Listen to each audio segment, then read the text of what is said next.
So please welcome back to the show, Marston Freeze. Welcome, Marston. Thank you, Ashley. I'm so excited to be back with you. Oh my goodness. I could sit here like we talked for the last 15 minutes I know. before having pushing record. And, like I said to you, and I'm going to be repeating it, but it's worth repeating because instead of like in my life right now of interviewing people, something has to like grab me to really say, oh my gosh, I need to bring her on again, or that person's, I'm remembering, like we were saying, like I just remember you. And, you're 32, I'm 57. I feel like you're just like my soul sister, like Mhm. could be my child. Um, but it's like you really live your life the way you do, and you start to connect and you start to see the people that reflect something. I don't know, that is like it's like remembering. I remember you. Yeah. And okay, so let's go back to people who haven't listened. It's episode 269. We're in the 300s now, so it was back in June. I was her first interview. She just Ever. told me she put me in her book, Trust Yeah. Fall. We'll talk about that. And she hadn't even written the book when we were interviewing. She spoke to me so much through her TikToks. I found her through that. She had just started posting, and you can share that. You can share your perspective and your side of the story. But I just kind of Yeah. I want everyone to understand. But there was so much magic in your story and so much magic in you. But like I was saying before we hit record, was like you're just like a different person, and I had to bring you on again to show people that when you trust your life and you surrender to the process, and you don't think you have to stay with the same story. And your story, people go back to listen before you probably watch the rest of this so you understand, because we won't go into all her magical way of her becoming who she is today at 32. But when you realize that everything, we don't really realize the bigger picture, this our life that we are living right now, that is basically all these people are playing this key role to get you to where you're supposed, your purpose, your why you little spark of your soul, God, came into this Marston body to do what she's came here to do, right? So Yeah. you take it, you say, so let's go where you have been since June and kind of give a backstory. I want to talk about Trump. I want to talk about the Epstein files. I want to talk about all the things that drew me to you because I those are obviously in my algorithm, and that's where you came Mhm. through. But go into, because you were moving to Italy the last time we got off our interview, and you were going to write your book, Mhm. and then I mean it just keeps uncovering. Your magic just keeps uncovering. Yes. Oh my God, I love that. And truly, where haven't I been since June is kind of the better question. There has been, and Ashley and I we were just talking about this before we hit record, but it's like, oh my God, how much can transpire in a year and even in 9 months is truly remarkable. Because last time we met, I was actually also here, and in fact, I think I was sitting in this very office. This is my my parents' house. I'm visiting them here for a few weeks before I head back to Costa Rica. But last June, when we met, I was about to embark on my international travels. And so I went to Italy for the month of June, and then I went to and that's where I started writing my book. I was in the Tuscany region. And then I went to Montenegro after that in July, and then to the UK. And then I went down to Brazil, and then Peru, and then Costa Rica, and then Mexico. Oh my gosh. It culminated with a good friend's wedding in Mexico in November. So it was a wild ride, and during that time, I mean, I changed so much. I started my business during that time. I had built a website and started offering client sessions. I began writing my memoir in June, and I finished writing it in July. It just Oh channeled. my gosh. It was ready to be birthed. So that was published in December on 12/12 Trust Fall. And you're going to die. I'm actually about to start writing my second one. Oh my gosh. So it's wild. I mean, and I don't even know where to go from there because I've experienced so much, in that amount of time. but yes, I have been jet setting for sure. But I want you to, okay, because you were this like money person, this Yeah. financial, so smart and, driven and so successful, like living in a like I picture you like working, in a man's world, but you're Yes, like this I would. strong, really Hmm. driven woman that, and I think of my daughters thinking of like compare it, like, gosh, like thinking of you where you took off Yeah. as after college. And then it's like, oh my gosh, look at her now. And like we said before, you didn't even have a website in June. So when I start looking at your website now, I was like, oh my gosh, she offers all these things. She's channeling, she's a medium. Yes. She can smell, like I was listening to you talk to that girl that you could smell the Yes. perfume. And I was Yes. like, I mean, all this new things. I get so excited when I can share with the world, my world, like I said a few minutes ago, that, we're not stuck. We're not like we don't have to live our life in this little box, And I No. love that we don't know where we're going to be, when you look at your life and how you've lived Yeah. it now. Just like picking up the breadcrumbs and moving forward. Oh my gosh, totally. And I love that you brought that up because it's something I've been thinking about a lot lately. Um, I'm starting to get more clarity on why things have happened the way that they have and where I'm being led. And it's like, everything begins internally, and on the etheric plane before it lands physically, right? And before it manifests externally. And so I've been thinking a lot about just this concept of letting the breadcrumbs lead you and where they can lead you, and like how realizing you're not confined to the limitations that were programmed into you. And I think a lot about where I came from, in a man's world, in the finance industry, and how I always had this deeper knowing. It was like a deeper part of my soul that just kept thinking, no matter how successful I was, no matter how prosperous I was, no matter how happy I seemed on the outside, there was always a deeper part of me that knew I was meant for something more. And I could not put my finger on it. And I just remember having this realization, like, here I am, I'm 28 years old. I've reached the pinnacle of my career on Wall Street. For all intents and purposes, I have everything that you could ever want, right? And yet there was this deeper feeling. It was a fear, and it was a fear of, will I ever actually know fulfillment? Will I ever actually be able to identify the part of my soul that just knows that I'm not supposed to be here? Like, I'm supposed to be doing something else. Hmm. And for the first time in my life, I am now at a point where I can see more clearly where I'm going and what I'm here for. And I no longer have that feeling inside of me that wonders anymore, because Oh, I know I am so in alignment. Even though I can't see the path ahead, I have no idea where this is leading me.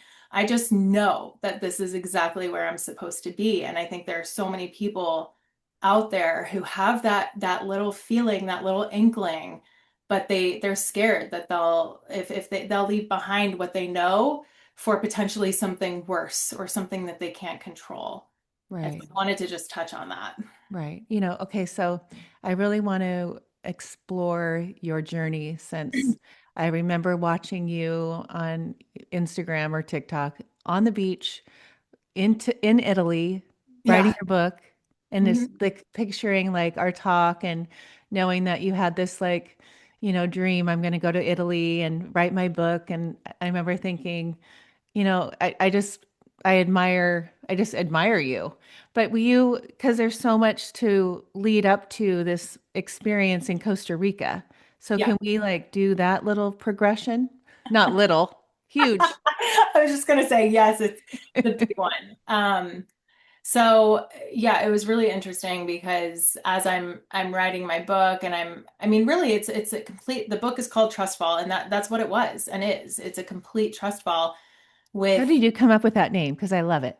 Thank you. It's actually funny. My mom came up with it because I remember telling her when I was still in Kansas City before I left for Italy. I remember telling her I'm gonna start writing my memoir, and I can feel it coming through.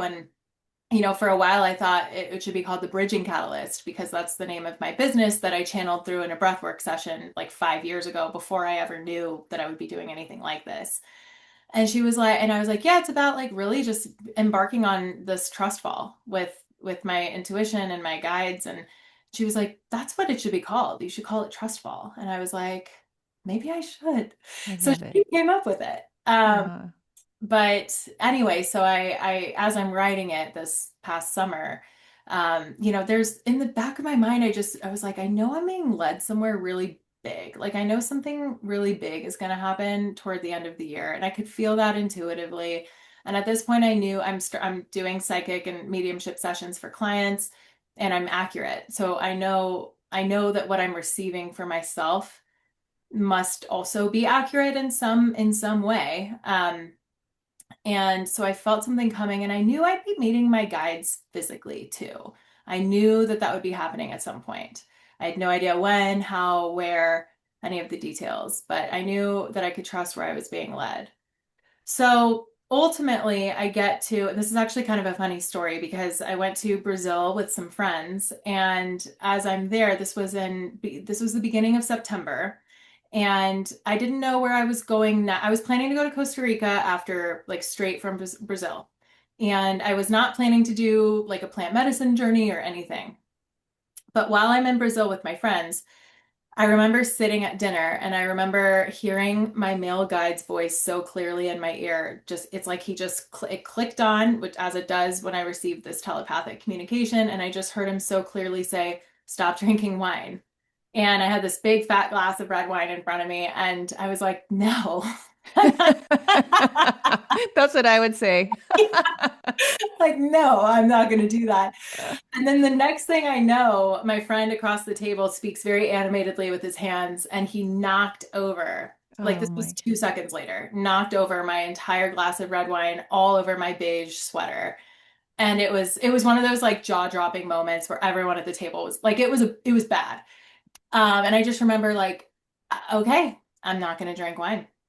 It's clearly I'm not supposed to for whatever reason. So and interestingly enough, I had also been experiencing changes to my diet that trip. I was having some stomach issues and I traveled, the entire year. So this was like the first time I was experiencing this. And I was kind of like, man, I feel like my body's maybe preparing itself for something. So then I get to the airport in where did I fly out of? Sao Paulo. And I'm going to Costa Rica and I get told right there at the ticket check-in counter, it's like they were like, "Do you have your yellow fever vaccination certificate?" And I was like, "No, I've never heard of that before." So definitely not. And they were like, "Okay, well, you can't fly into Costa Rica. So you can either stay in Brazil, get the vaccine, quarantine for 10 days, and then go to Costa Rica." Yeah. Or you can fly on to Lima, Peru, and stay for 6 days and not get the vaccine and then fly from there to Costa Rica. And I was like, oh, I definitely want to Yeah. do one. That was a hard decision. Yeah, really difficult for me. And Peru had been on my list for a while, so I was like, oh, this is perfect. And when I'm there, I actually got really sick. And I knew that I just had this knowing that like my body was purging, going through some sort of process. And it was there that I also received a crystal clear download that I was supposed to do plant medicine when I get to Costa Rica after that. So I started looking around for places, and I ended up finding a place that happened to be in the vicinity I was planning to stay. And I reached out to the shamans to have like an initial Zoom call to make sure that it was a good fit because it's really important for me and for anyone. Um, Mhm.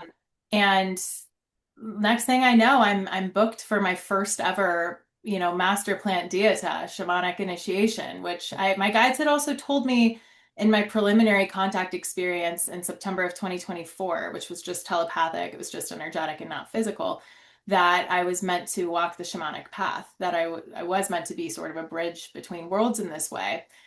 And that open contact would probably be a part of that. And it's funny because I wasn't expecting anything. I didn't know what I was expecting going into my plant medicine experience. But what ended up happening was something beyond my wildest dreams. And it was there that the door was opened to my DNA activation, which is really a Kundalini activation, which I can get more into, but that's what opened the door to me actually meeting my extraterrestrial soul group physically. And before there was any medicine even taken, there were multiple people there who Oh, saw wow. these ships start presenting themselves in the sky. And there were neighbors who were coming out. There were people who were witnessing this. And then they witnessed my communication with the ships. We were interfacing consciousness. There's a frequency match. I can talk more about all of this, but this is where I learned the origins of my own soul and where I began my incarnational journey in this galaxy and where I incarnated here from and where I'll go after this lifetime and what I'm here to do in this lifetime. I learned everything. I learned our true history, which is what I started posting about on TikTok and Instagram, which has everything Hmm. to do with the Epstein files, and it's all interconnected. But this was my true soul remembrance. 100%. Okay, so the physical part, that's the people are right now saying, what? She Mhm. actually has physical contact. Go, you need to explain that and how you communicate. I know it's telepathic. Yep. Yeah. So, and happily. And you're not in a plant medicine at all yet. Not yet. So this was Okay. the ships started presenting themselves physically, and started receiving telepathic communication before the medicine was administered. This Okay. is just standard, like seeing with physical eyes, right? Like nothing, this is not just happening in my consciousness. I mean, it's all happening in our consciousness, just like everything is in our reality. But I just wanted, this was very physical. So I started receiving telepathic communication as I'm seeing the ships. And I just knew what I was receiving was just, it was the energy of like, buckle up. You're about to experience a lot. You're about to be given a lot of information. When this comes in, know that it's real and know that you can trust it. And I remember hearing that and feeling my my male guide, my who I'm in partnership with channeling, and he's there and I'm here. And I mean, and then the medicine was administered and And what is the medicine? What are you taking? ayahuasca. Okay. Got it. Yes, yes. Okay. Thank you. So that first ceremony, it was administered, and that was the one of the coolest and craziest experiences of my life because that's where I was officially cracked open to this new level of consciousness. That's actually where I learned I reached universal consciousness or fifth density, 5D. And that was the activation of what's called the piezoelectric force that happens. It's a vortex that opens in the pineal gland. When the calcite crystals that exist in the pineal gland are compressed and pressurized to the point where they become a transducer for energy. And so it blasts open this vortex that we all have access to.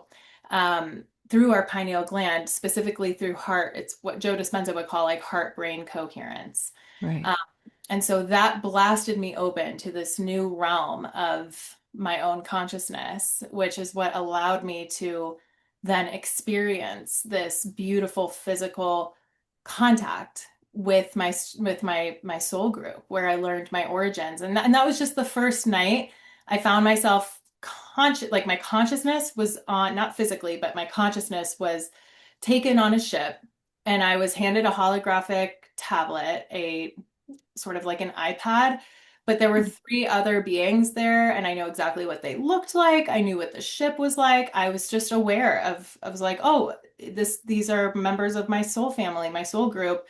And it was very matter of fact. They weren't like, it was all love, but it's not like they were like, welcome home. Like it wasn't anything like that. It was like, oh, good, you're here. Like take this tablet. We have a few things we have to cover with you. And I was speaking this language with them that I've never spoken before.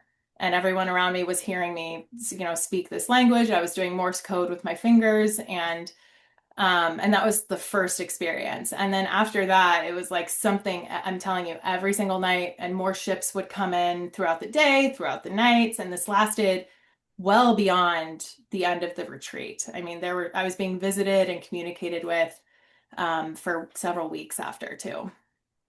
When you say, when you're talking about meeting them and you explain it physically, you're in an ayahuasca journey, but you're laying down. Can you, because I need a more um Yeah. Yes. explanation.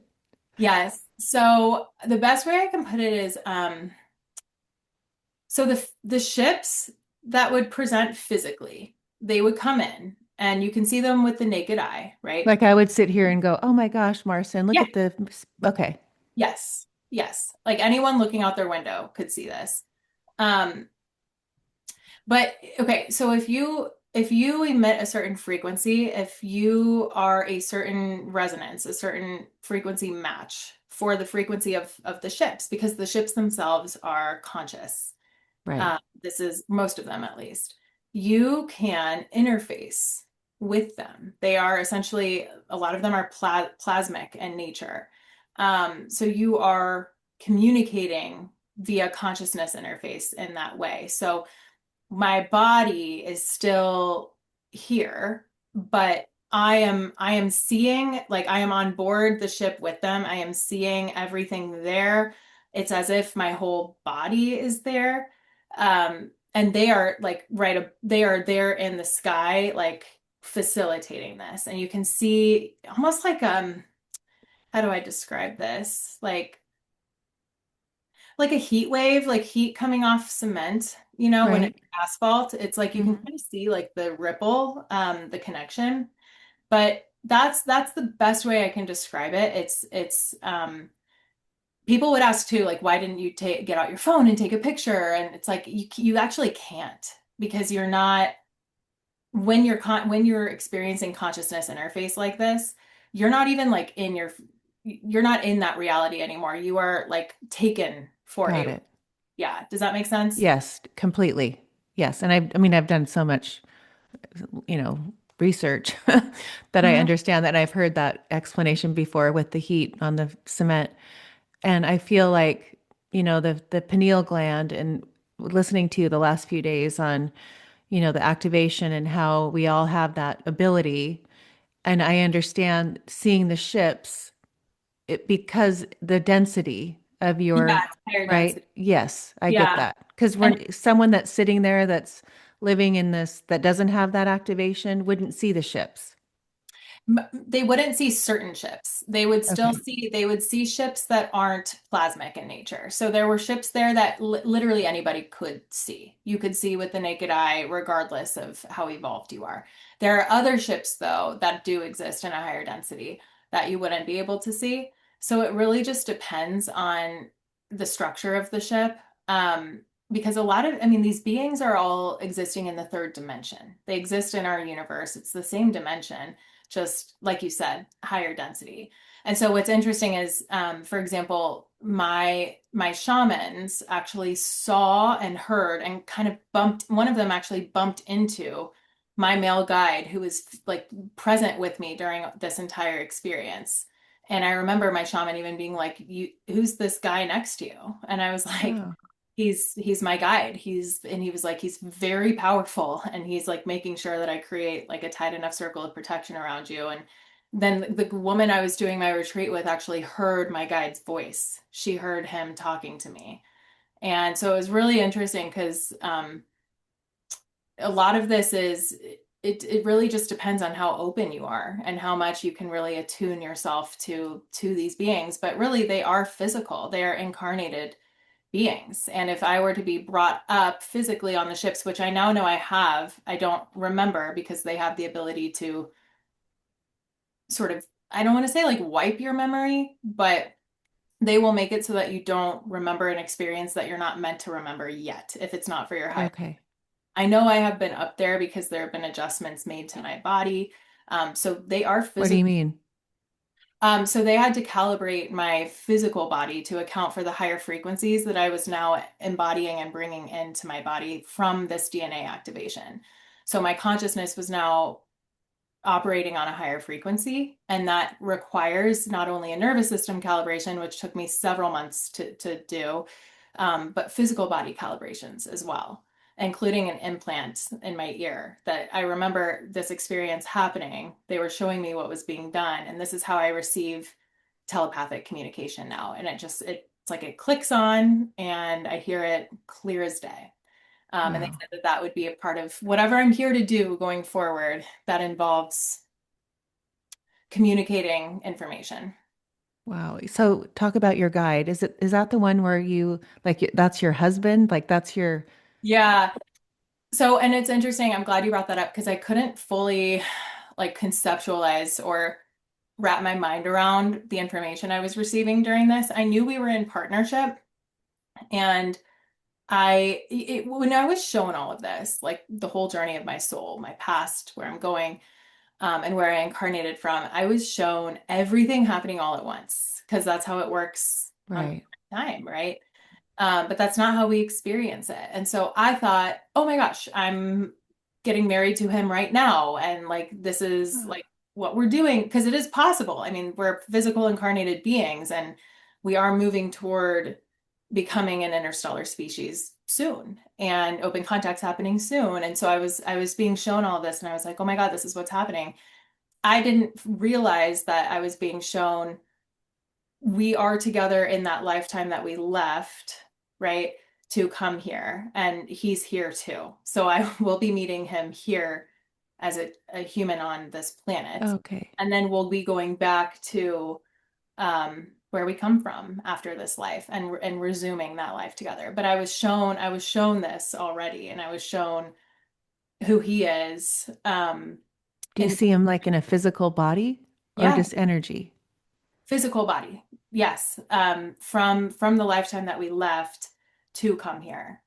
So, and then it was sort of like this merging of like coming together first in the 5D or in the etheric plane before coming together in the physical realm. And it's like the idea of Hieros Gamos or Hieros Gamos, if you've heard of that. I It's haven't. ancient Greek. I think it's ancient Greek. But it dates back to like ancient Mesopotamia, Sumeria, like those myths or stories of quote unquote the gods and goddesses, the deities who would come together in that way into sacred union. And it all happened, up in the stars, quote unquote, first before it happened here. And many of those beings actually came from the ancient Anak Empire, Anakim Empire, which is known here as the Anunnaki Empire, which is where I incarnated here from. So I was being shown, all of this, past, present, and future, and I couldn't work through what was actually happening now and what was happening in the future. Right. So you will one day, you don't know when, meet that Mhm. physical human that you would have come here with. Yes. And they don't tell you when, they don't, is it someone that you're gonna know right away? Like, oh, there you are.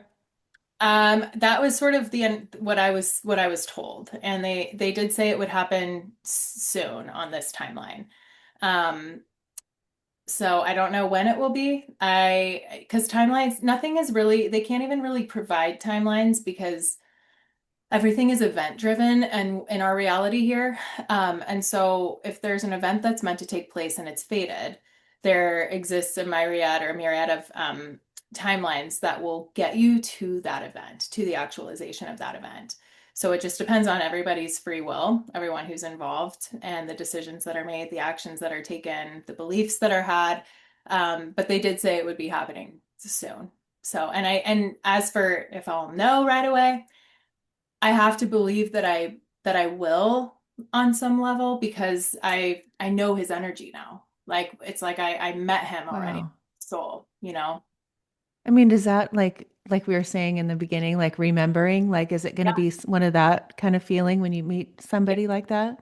definitely. Yes. And it's so cool. I mean, I was shown other lifetimes that we've had together. Like the very first one we had in I was shown Vega, the star system Vega in the Lyran in the broader Lyran system, and what we looked like. And I was shown where we come from, where we incarnated here from, and where we're going back to after this life. So I just don't know what he looks like here, but I know I saw both of our bodies that we put in stasis chambers before we incarnated here through consciousness transfer, soul transfer.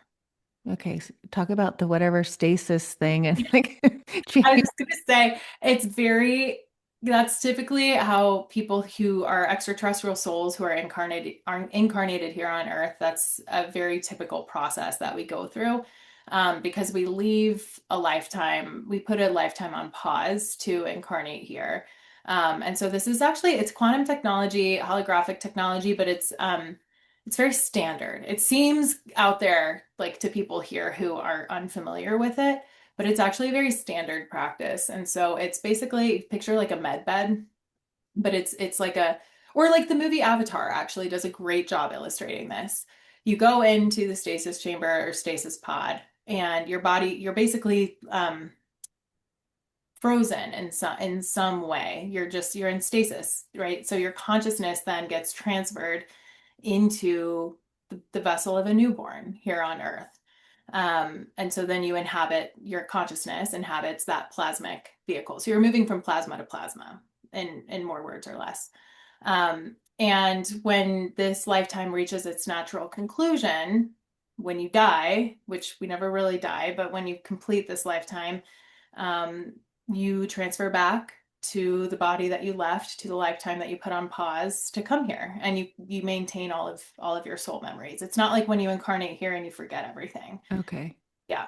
So it's like a continuation. This is like an embedded lifetime, if that makes sense. Like a When lifetime you, within a lifetime.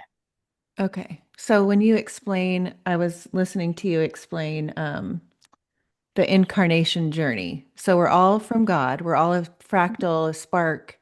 We all come. Because of the way you explain it, um, I don't want to say it kind of makes me understand it better, but when you understand that everything's happening at once, Mhm. we're all our God. Looking at everything that's happening right now with um, all the world events, like Yeah. that's all part of God. We're all doing what we're supposed to be doing or acting Yeah. on our free will. Like, can you go into that and maybe bring in, I was listening to you talk to Lauren about Trump and how he is doing his part on disclosure, Mhm. but it's just when I'm listening to that you interview or when you guys were talking and going down the paths that I've been listening and learning the same things you have.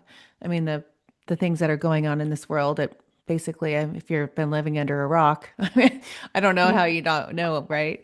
But like how we've all chose. So when you explain that as you've transferred your plasma into this earth, into Marston, into the baby that you chose the parents, okay? Yeah. So everyone that's on this planet right now with us, that's Mhm. doing all this corruption, disclosure, playing their part, they Mhm. chose that Mhm. because this is why we are all here to play the part to get this new earth into Well, this what? it's no, I love this. It's you are so on the right track. It's so, but not everyone like knows how do I say this? It's not like we're all here serving source. Like serving like the greater good of the cosmos. Um, on a, I'll call it like a cosmic level, physics level. It's we need entropy to create order, and source, God, creator always tends toward creation, but we also need destruction to for creation to happen. We need entropy, chaos to create order. That's how we create, right? If Right. we're all just done, if it were all just created, there would be nothing to create. And so where you're going with this, 100% yes. It's like Trump is playing his role in this. And but the joke that I always say is like, is he going home at night and being like, Right.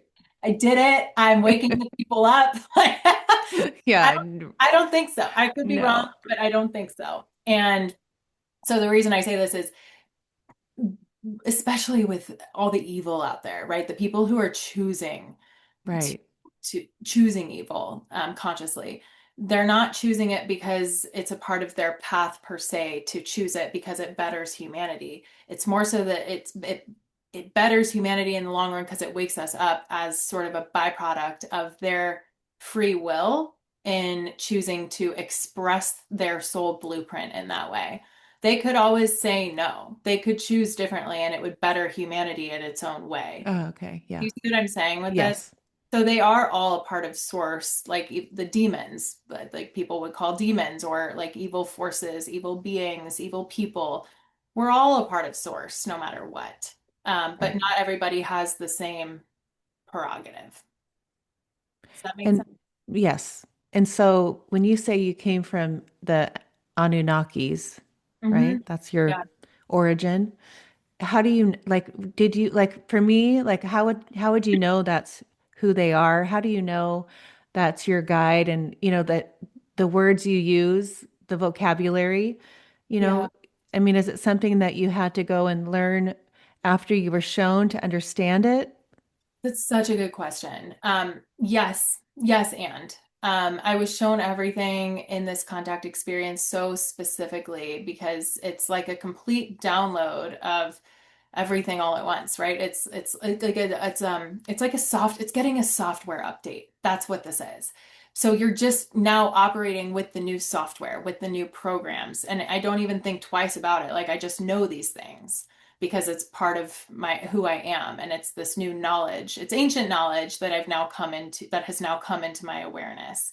So my job now is to just speak it. And like because I keep getting communication in this way and it's almost like learning a new language but then becoming fluent in it overnight. It's like you've been learning. So I was reading books. I would up until this event happened. I was reading books from people who resonated with me, other contactees, people who have received this information and have used it in their own language and in their own vernacular. Um, Stories, channels, like and then I wasn't afraid to change my opinions and stances. Like I resonated with certain people and then I would have new information come in and I would say, "Oh, I don't resonate with this person anymore." And I think that that was the key for me was being able to say, I need to be malleable in this, like because we need Hmm. to be able to adjust and calibrate to new information as it comes into our awareness, or else we're not growing and we're not Right. sovereign. So I had to learn like I had to create sort of a baseline foundation for all these concepts before I had my actual experience. Because when I had my actual experience and it was revealed to me who my male guide was and is, who I'm in contact with, his name is Ia, and I wouldn't have known the significance of who Ia is if I hadn't been researching and reading about the ancient Anak Empire. And like it wouldn't have landed for me as much to come into the awareness of this is who I'm in communication with, this is who I am. It would have been too much. I wouldn't have been able to extrapolate the data in the way that I needed to. Okay. Because, I think I can hear people listening right now thinking, well, I want that. How to, like Yeah. listening to you channel and listening to you, as a medium now and, Yeah. not having that anything like that when I spoke to you 9 months ago. No. Yeah. And, when you realize like when, I don't know, I think there's that fine line or that moment where you realize like, it's like with me. So I can do like I automatic write. I don't doubt things. I, meditate and like things come to me. I can listen to like walk like with my dad. My dad passed away like 20 years ago and I have such a connection with him, Yeah. and I know and I trust that. And is it just building on that? Is that what you're saying? Like just building on the trust and the knowing that you're not doubting what you're feeling or hearing, like with you, smelling and, Yeah. and anyway, tell me. Yeah. I love you. Yes, it is. It is all of that. It's like, how can I allow this to layer on itself and build on it? And there were times where things were escalating for me so quickly, like my psychic abilities were escalating, my ability to tap in and receive information and channel. It was happening so quickly and so profoundly that there were a few times where I had to, like, I actually got scared of it because I was like, it's like, I'm becoming too powerful. But Yeah. it was more so just like, I need to be able to integrate this. It's like you come into more information and you're like, what do I do with this now? I feel like I'm going to explode.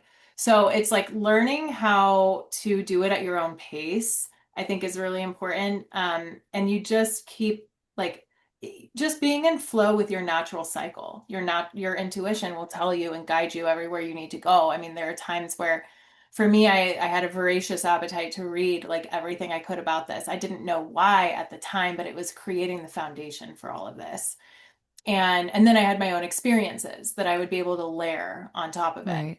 But I couldn't have had those experiences first necessarily. It just wouldn't have worked because I needed to get my consciousness to a certain level that could hold the magnitude of these experiences. And so what you're asking, I think is a really important question because I mean, I get this all the time. It's like, how do I get there? How do I have this? By continuing to go down your own rabbit hole. Like not the like conspiracy rabbit holes necessarily, which we all know now are not really conspiracy theories, but more so it that just pulls you away from yourself. So the more that and then once you go down the rabbit hole with who you are and seeking those answers internally and really not being afraid to explore your own shadows. That's like the number one piece of all of this was that, and I will say this, like I am not afraid of the dark anymore. I mean, I will go in time and time again. And I did that in my plant medicine experience in Costa Rica. And I have faced like the darkest of dark. And you have to just keep going because that's the only way that you're going to be able to break through on the other side. And then you can go down those other rabbit holes because then you'll start to say, "Oh, this now connects the dots for me with something that I learned about myself to be true or something that like came through in a channeled download." Do you know what I mean? So it's like Right. you go in first to yourself and then you can start layering it with Yeah. external data. Yes. With the ayahuasca, do you think that was like the one of the pinnacle moments that had to happen? You couldn't have done it without that plant medicine? That's such a good question. And I want to be careful about answering this because a lot of people have asked like, okay, how do I have an experience like this without doing plant medicine? Or do I need plant medicine? You don't need plant medicine. It is a tool. It is just that. It is medicine. It is a tool. And it's you need to, if you're going to do it, you need to make sure that you're being called to do it, not doing it because you think it's what you need to do to have this experience. I had no idea that I would have this experience in doing it. I just knew that my soul was being called to do this. And so for me, I don't know, how this informs where I'm going from here. I imagine, I mean, I would love to be able to host retreats where I can facilitate this for other people and be that trusted person for them. So I think that that for me is why this needed to happen this way.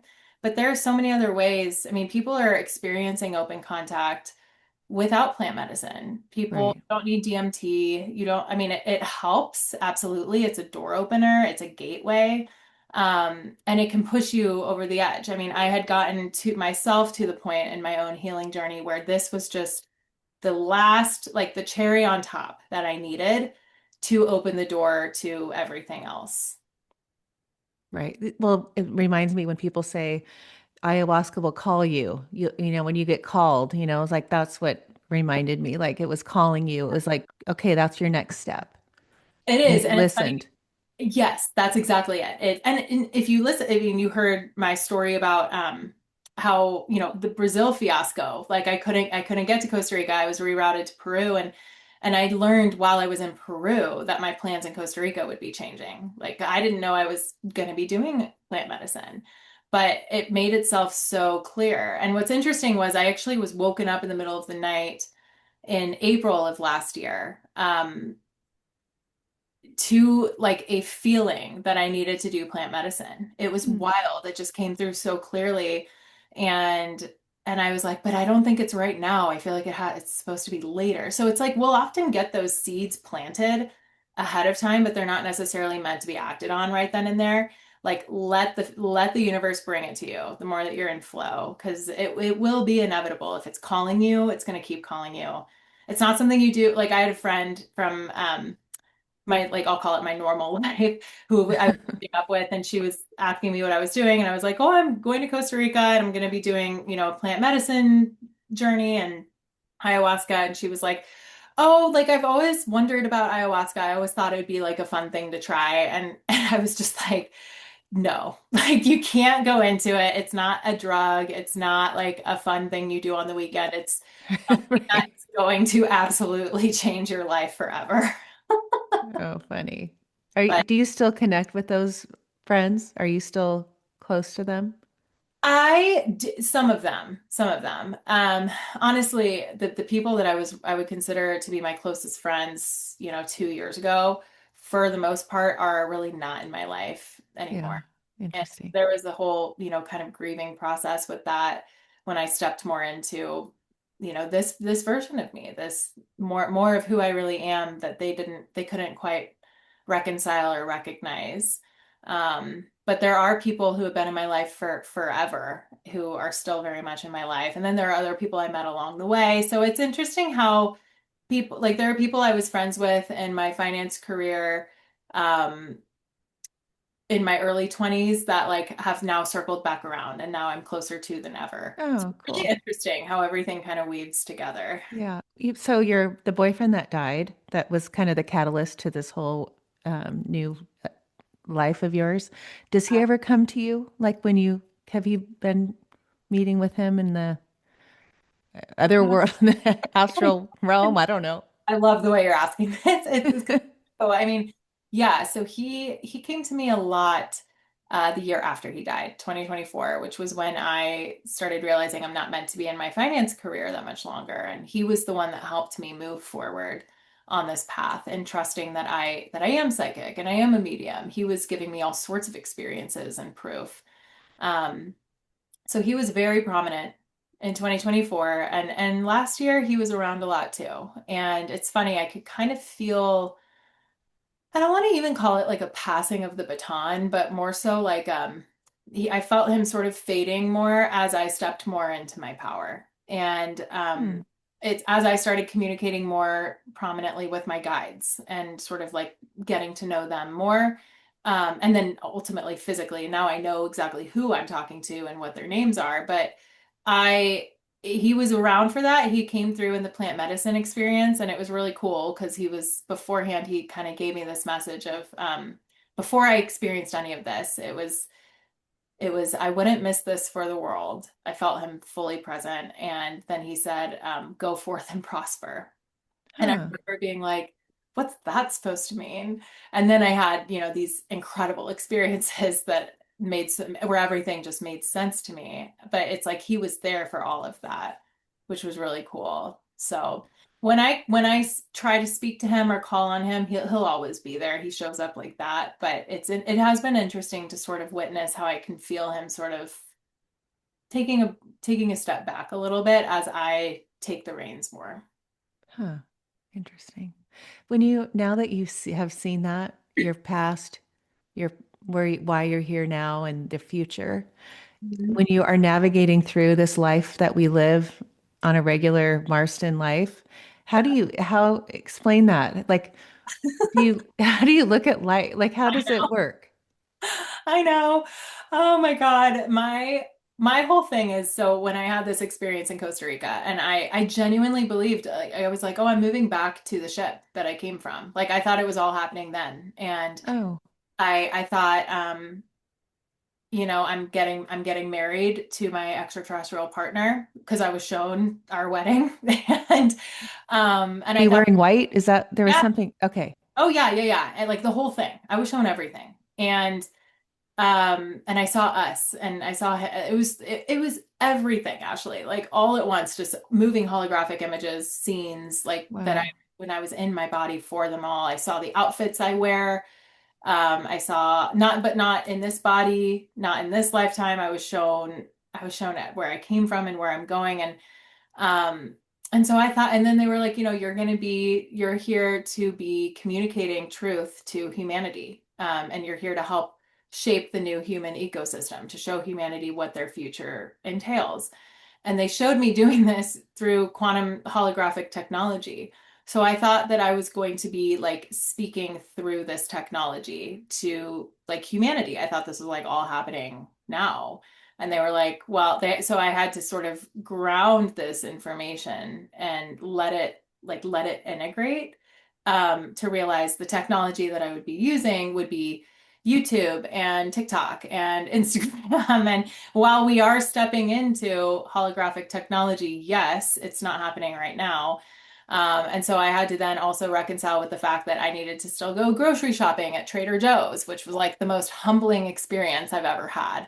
Because I was like, oh, here I was thinking I'm going back to the ship and I'm having all these experiences, and then to like, kind of be confronted Right. with reality was really hard. So I've had to find ways to ground in my everyday because I have all these higher frequencies coming in all the time, which is amazing. But you need to be able to ground that electrical circuitry, or else you're just a balloon, floating off, which I almost was. So, I've had to implement new routines into my day to day. I've had to like eat certain foods to help keep me grounded. And what has, Not drink wine. yeah, drinking less. That's definitely a part of it for sure. Like keeping the frequency high, but staying grounded here, and because we're meant to be here. And so what's helped me is putting action steps in for working on my business, for example, and creating this community. That's helped me stay anchored in this reality a lot. Right. And when you were saying like when we're looking at the cement, the blacktop and the Mhm. that's like 3D and then you see the heat when you were you saying like once you're in that place you can't really go back like you're once you see that like I'm always like once I know like I can watch these people talk and I'm like I see right through her. I know like you can't tell me she's telling me the truth. I mean, and that was what I was told in this contact experience in Costa Rica. They were like, you have to say goodbye to who you've been and everything because you're never going back. And I didn't fully understand what that meant at the time. And now I still don't fully understand it. It's the pieces are becoming clearer. And as the path starts to open up more for me and I can see, oh, okay, this is why that had to happen that way, or this is why this needed to happen. You really can't unsee it. The way that it's explained to me is, consciousness, it's not hierarchical, it's expansive in nature. So it's like expanding to another ring on the tree. If Mhm. you put it that way, once you expand out, you can come back in, but you can't lose what you've expanded into. You can't lose that awareness. Like Right. you can put the goggles back on, but now you know that you're wearing goggles. Right. Exactly. Yes, I get it. And I kind of am understanding that too, especially like listening to I mean, people need to go to your TikTok and listen to listen to that because it's so I mean, I've expanded. But let's kind of end. We're on the end of ending here. Tell me what, because I just wanted to hear like the whole thing with the world we're living in now, the so-called conspiracy theories that now everyone's like, "Oh, Ashley, I guess you were right." Uh-huh. Uh, Yep. but can you kind of like culminate like what's the disclosure, the all this stuff with Epstein, Charlie Kirk, all the things that I'm like thinking, okay, I know we're in 2025 and it's all like or 2026, sorry.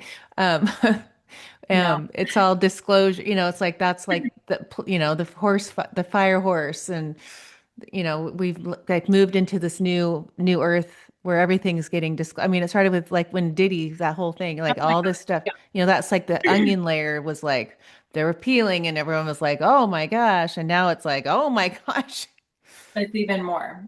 Yeah. It's what I will say is truth dissolves all illusion. And we are at the very beginning. We're just at the beginning of all of this. And what I know is that there will continue to be massive disclosure coming on a global scale. Um, and I think, it's interesting, like Trump just tweeted that he's going to start releasing information on UAPs and UFOs. And it's been amazing to see the immediate narrative surrounding this and all the narratives that are created that are fear-mongering and like this is a distraction from the Epstein files, or this, like, everybody has their narrative and opinion about it. And I think what's really important to know is that this is all really being orchestrated. Uh, Right. this is We're watching a movie, basically. We are. Yeah, and disclosure is it's in full effect. It's in full swing. Everything's going according to plan. And my guides have reiterated this. And it's really important now more than ever to It's important to be aware. It's important to be knowledgeable of what's going on, and at the same time, to not get lost in the doom scrolling and to not get lost in all the narratives out there because really that just takes you away from your Right. home frequency, which is your, like you said earlier, it's like you know now if someone's telling the truth or not. And so authenticity, like attention is the most valuable currency. And so if someone on the internet can get your attention quickly, like they understand attention as currency. They understand if they can capture your fear and spike your adrenaline, that's more clicks, that's more views. And so it's it's there's just a lot going on with disclosure in general, and it's only going to get more chaotic, unfortunately and fortunately, because that means that it's like we talked about earlier, in the destruction is a void space created for creation, for creating where we're going and what we're building. And the more that we can be aware and conscious of what's taking place here, the more that we can work with that energy to steer it and direct it through attention into something that's constructive, right? Right. So that's what I'll say about that because it's all coming to light and it's just going to keep coming to light. And there will be people who turn a blind eye to it. I mean, because it's just simply too much. Like Right. they can't acknowledge it. And that's for them to decide. It's not for us to push it down each other's throats, even though it might be really hard not to do that at times. But just to steer our focus and attention where we want it to go. Right. Um, well, I looked at your offerings and it's like do you because you're a teacher and like watching how you teach people like you're doing a drawing and we were on a plane yesterday coming home from our ski trip and I sent your TikTok to Presley, my youngest, Yeah. because we're going to Tennessee next week to they do pageants, right? And it was something where you're explaining, you become that person or in that, I don't know, it's like some frequency thing. And so I Yeah. kept looking over to say, is she still watching it? Because it was Yeah. a long video. Yeah. But she hearted me and she looked over at me and said, I got it, Mom. But she watched the whole thing. But you have that because you could have experienced all of this. You could have you wrote your book. You don't need to go, help people like you lead retreats if that's what leads you or channel, like do all the things that you want to help people do these mentoring ships. But you are called, it calls you to help people see that. It does, and thank you for bringing that up. And I'm glad it resonated with her. Um, but it's like yeah, it's a soul calling. Like and what I was shown also in my contact experience was like you're meant to be using your voice. You're meant to be communicating this. You're meant to be helping people see what's possible. Um, to be the bridge and or a bridge. There are many of us here doing it in our own way. But that's how I feel called to to help is to bring it through my own lens of awareness, my own experience and my own story. And like, look, I did this. Like this is a real experience I've had. These are real healings I've had and traumatic events and fill in the blank. And this is how I've navigated it. This is what I know to be true. This is what I've learned. Let me help you do it too. Because it's what I believe in is a rising tide lifting all ships. And so I feel like the more that we can continue to be puzzle pieces for each other in this grand puzzle, um, the more that we can create the future that we were always destined to have. So that's Right. how I view my role in this. Okay, this is just something that came to me. We'll end on this. But how do people find you before I ask you this last question? Oh, so you can go to my TikTok, my Instagram, my YouTube. They're all Marston Freeze official. My website is www.thebridgingcatalyst.com, and I'm beginning a membership here in March too. So you can follow me on all those platforms to Yeah, I find. just signed up for I put my email in. Yay! I do want to do that mentorship, that one-on-one. So it's like I was looking at everything. But okay, so this just came to me and I will stop taking up your time. Oh, I love Um, it. okay, so you're 32, Mhm. right? I didn't meet Richard till I was 35. We got married when I was 36, had Paige when I was 37. You have this guide now that you know that you're going to meet sometime on this. Are you waiting to meet him to marry him now? Like, are you like, do you want to have like this? Are you waiting to meet him so then you can get married in this lifetime and have children? Like, is Marston going to be single and just like live this? How does that look? You've seen the future? Yeah, I have. No, that's a really good question. And I love it. No, we are yeah, we're gonna meet here, like he's here on our on Earth, and we're meant to meet to come into union to we have a shared mission here together. It's like part of our the reason that we incarnated here. A big one. So it is, and I've learned that family life is sort of a big part of what I'll end up talk I don't somehow talking about in some way. I don't know what that means. Huh. But yeah, we're having kids is kind of a part of the the plan, which is funny because I never wanted to have kids. Oh, Um, really? but Oh, wow. I was shown very clearly in my contact experience that that's going to be happening with him. So yes, Wow. I'm definitely not, you know, looking for anyone. I mean, it's one of those things that's going to happen when it happens, and I'll know. But yeah, Okay. Oh my gosh, that's so amazing. thank you. It is. But Yeah. like you could be walking down the street, like, oh, there he Yeah. is. Yeah, there he is. Yes, and it's going to be this remembrance. I think it'll be Oh. emotional, and that's just what I was shown in my experience. So we'll see. I mean, I'm sure I'll have more to report on after it Yeah, happens. we'll do a part three for Yeah, sure. After exactly. you, so you're going back to Costa Rica. I am, yes, and on Sunday. So I'll be there all of March, April, May. I really don't have any plans. I've kind of been told to like leave my life a little open, leave my plans open to naturally and organically shift and evolve. I have a feeling I'll be working with a lot of different people in different capacities. So I'm totally open. I have no idea what's going to happen, you know, after Costa Rica. I just know that I'm supposed to be there for a few months. So Oh my, and selling your car. They selling told you my to car. sell your car. Yeah, they told me sell your car, you're not going to need it. So I'm doing that. And that's all I know. The adventure awaits. Oh my gosh, I love it. Thank you so much. You're Thank like you. my soul sister. I know. This is amazing. I could talk And to you all day. oh, you. But so Trust Fall is your book. They can get it on Amazon. Yep, you can get it on Amazon, Trustfall, and if you do read it and you love it, if you could write a review, that would be really That's helpful. important. Yeah.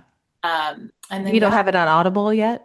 not yet. I'm actually in the process of recording Oh, it. good. Oh, good. So we'll be on Audible this year. And I'm starting to write my second book next month. So, And did that come as a download? yep, it also came as a download very clearly. So I've been getting like some snippets of what it is and what I'm supposed to include in it, but I think it'll just channel through me again, like the last one did. Right. Oh, I love it. All right. Thank you. Thank you. Thank you. Thank you.